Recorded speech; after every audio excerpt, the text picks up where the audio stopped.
If you take the last couple of winters as a guide, then driving in a couple of inches of snow is something we'd all better get used to.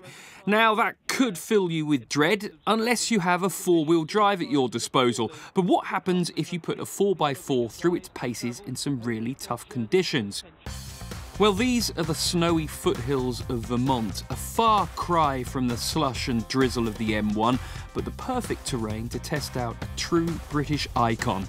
We're going to run in convoy because we'll probably have to. If anybody gets stuck, that's the vehicle with a winch. And so after the prerequisite safety briefing, it's on with the boots and gloves and out onto the open road. But how are our participants feeling about the journey ahead?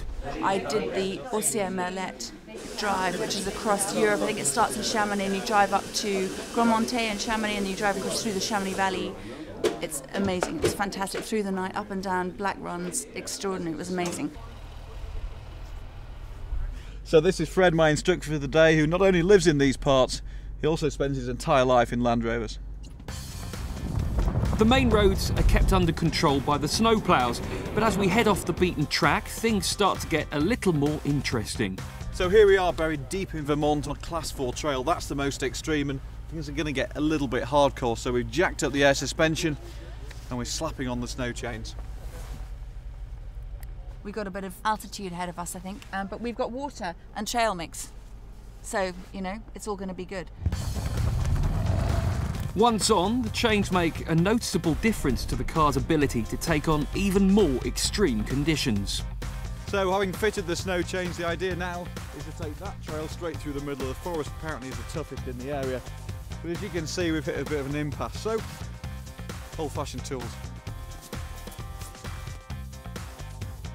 Now, just get into drive. Yeah. All right. And now, you don't want to be aggressive, but you maybe want to be a little bit assertive.